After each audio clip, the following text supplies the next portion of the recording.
بسم اللہ الرحمن الرحیم۔ السلام علیکم زینب ٹی وی کے ناظرین، آج کے درس حدیث میں خوش آمدید۔ ناظرین کرام، آج کے درس حدیث کا موضوع ہے مخلوق میں سے کوئی نہیں جانتا۔ حضرت ابو ہریرہ رضی اللہ تعالیٰ عنہ سے روایت ہے، وہ فرماتے ہیں کہ رسول اکرم صلی اللہ علیہ وآلہ وسلم نے ارشاد فرمایا، 5 باتیں اللہ کے سوا کوئی نہیں جانتا، ان میں سے 3 یہ ہیں۔ نمبر 1، قیامت۔ اللہ کے سوا کوئی نہیں جانتا کہ قیامت کب آئے گی۔ نمبر 2، اللہ ہی جانتا ہے کہ بارش کب برسے گی۔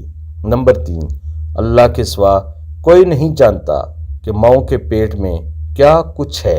صحیح بخاری۔ نوٹ: جدید ٹیکنالوجی آ جانے کے باوجود انسان کا علم ادھورا ہے۔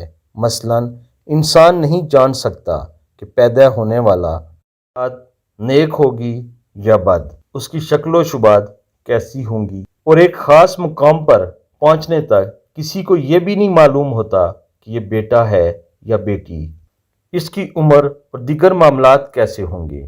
اسی طرح موسمیات والے بھی محض اتنا کہتے ہیں کہ بارش کا امکان ہے، ہو بھی سکتی ہے، نہیں بھی، اور قیامت کے بارے میں تو کوئی جدید ٹیکنالوجی کبھی بتا ہی نہیں سکتی۔ اللہ تعالیٰ نے انسان کو اتنا ہی علم دیا ہے جتنا اللہ تعالیٰ چاہتا ہے، اور انسان اتنا ہی جان سکتا ہے۔ اللہ تعالیٰ سے دعا ہے اللہ تعالیٰ ہمیں دین اسلام کو سمجھنے، اس پر عمل کرنے کی توفیق عطا فرمائے۔ آمین ثم آمین۔